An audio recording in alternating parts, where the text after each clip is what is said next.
Welcome back to Hardworking Man. This is the episode we weren't going to make, but splitting these re-splits on the Axis straight out of the tractor bucket for a full third of a cord's worth of wood worked out so perfect we had to record it.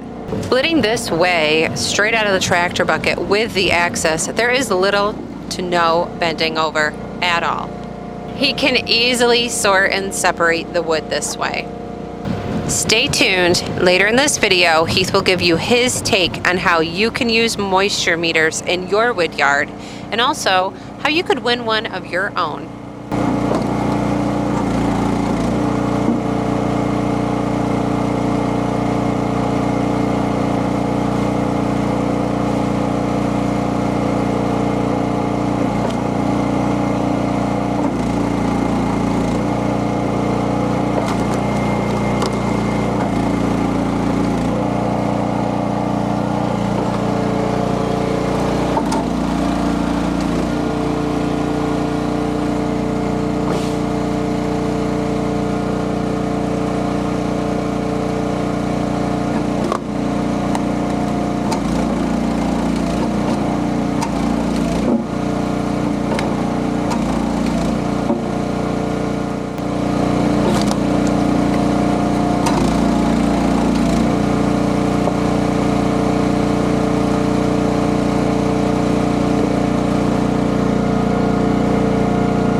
Another little fun guy in the wood yard. I just want to take a break here and just talk about a couple things. First off, the importance of properly storing your wood. Most of the wood that we split goes in the IBC totes. I had a little area where I had a bunch of pallets and I stored it on, but unfortunately this wood that we did in the winter during our splitter wars, we were really busy and we just threw it in a pile with no pallets underneath it, and you can see where a lot of this wood was just sitting on the ground, and it should be seasoned by now. So this piece right here was on the ground. It wasn't on any dry raised up surface to get air, and because of that you can see it's just nasty. I'm not going to be able to sell it like I normally would. I'll probably end up burning this myself, so me not preparing ahead of time is going to end up costing me money. Luckily we burn wood ourselves in several different ways, so I'll still be able to use it, and the uglier wood we keep. Unfortunately, a lot of this wood would have been nice wood, but because of my fault it's not. Now you'll see I keep using this moisture meter while I'm splitting, because a lot of this wood is so different. A lot of it I can tell if it's ready to go or not, but I've got hickory in here, I've got maple in here, I've got locust in here, I've got a little bit of everything, some ash. So if I'm not positive, I just hit it with the moisture meter. Now what does that mean? A lot of people say your wood's got to be below 20% for it to be good to burn inside. I like all of my wood below 20%. And I say it like that because every moisture meter is a little bit different. So when I use moisture meters, I just like to learn the moisture meter that I'm using on whatever setting it is, and then I know, okay, this one at 17% my wood burns great. Maybe this one at 22% my wood burns great. So as an example for that, I've got a couple different Erick Hill moisture meters here that they sent me I've been using, and unfortunately one of my favorite ones was this one right here. It's the Erick Hill EWM03 I. It's like a big ink pen sort of, and I liked it because I could just throw it in my pocket. Unfortunately, I don't know where it is because I set it down somewhere like I do a lot. I've got two missing moisture meters right now, and this is one of them. But until I misplaced it, I really loved this one. They also sent this one that's a lot like the top test that you've seen on a lot of channels I've had on my channel before. My top test is also missing. That's number 2 that's missing. But one that I really like from Erick Hill is this little guy right here. And this is the one I've been using ever since I misplaced the EWM03 I. This big one is the 2 and the small one is the 3. I've also got my general. This was my first moisture meter I ever bought, and I'm going to show you what I'm talking about, that different moisture meters give you different readings. So you can't just say, get a moisture meter, if it's 20% it's good to go, because it doesn't necessarily mean that.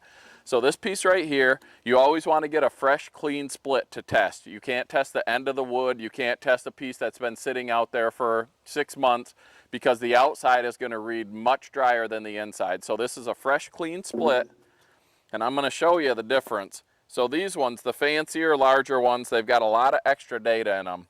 Personally, I don't need any of that. So here you'll see this one right here has 2 settings, which you're supposed to pick per the species of your wood. I don't mess around with that. It's on setting A right now. So if we stick it into this piece, it's reading at 24%. If I switch it to setting B, which is also for firewood, and put it in, you can see there it's at 21%. This small one here just has 1 setting. So we'll take this one, turn it on, shove it in. We're at 17.3% on this one. So we're anywhere from 24 to 17% just between 2 different moisture meters. And now here with the general that I've had for years, I put that in and we're at 18.4%. So my advice as far as moisture meters go is it's not really which one's the best, which one gives you the most accurate reading. It's get one that you know, learn how your wood burns at what moisture readings, and go with that. I've had this, like I said, for several years. I know when I'm below 20%, the wood burns great. This Erick Hill, the small one, is pretty close to it. So I've been using this with the knowledge I have from this, and I've tested a few pieces, and again on this, when I'm below 20%, it burns great. However, if I was using this larger one on setting A, my wood would burn good at 24% because that's how this one's reading it. So my advice is get a moisture meter that you're going to have on you, that you're going to have available, and that you won't lose. Learn the percentage of your wood where it burns best. Cut some pieces, test them, throw a 25% on and see if it burns good, see if it lights easy, see if it produces a lot of smoke. Maybe 24% for your meter is what you need. Maybe it needs to get down to 17 for your meter. Just learn which one you have. Links to all these Erick Hill moisture meters will be in the description, because like I said, I really like this one because I can throw it in my pocket, not know it's there. And prior to losing it, I really like this pen style one because, again, it was small, it was easy to handle. You know, just throw it in your pocket and it was there. I dropped this one a few times because it is smaller, and that's why I like the number one. So I'm honestly probably going to buy another one of these if I can't find mine, just because I really liked it. So links to those will be in the description. The General I've had for years, and you know, there's a lot of good ones out there. As a matter of fact, we're giving this one away. It's the Erick Hill Moisture Meter EWM03 I.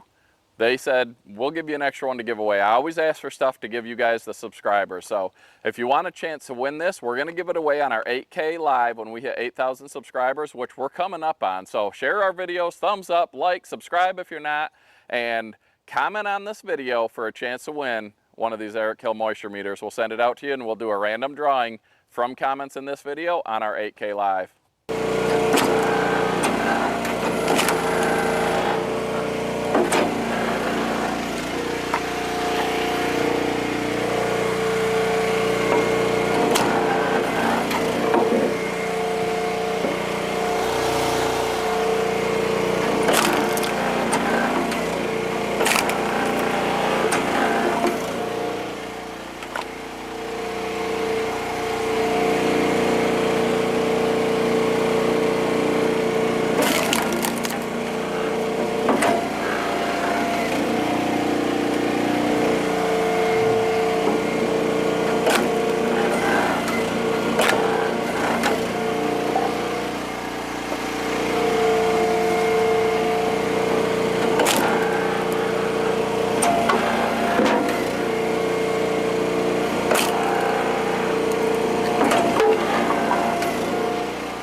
Resplits on the Axis, 1/3 of a cord out of one tractor bucket. This thing is massive.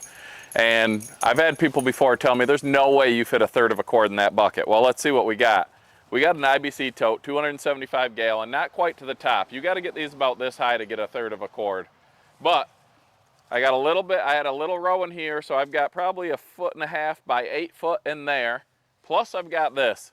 So it's 1/3 of a cord. I've measured it out before. But this is all going to be our home burning wood. It's stuff that was maybe a little bit moldy or too long or just knotty. This is the stuff that's ready to go. That's a campfire wood order, 1/3 of a cord repeat customer.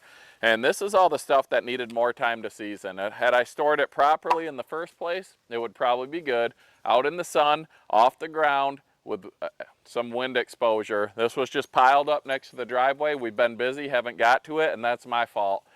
We talked a little bit about moisture meters. We're giving one away. Make sure to comment down below, hit the thumbs up, and subscribe to Hardworking Man. Thanks for watching, guys, and have a great day.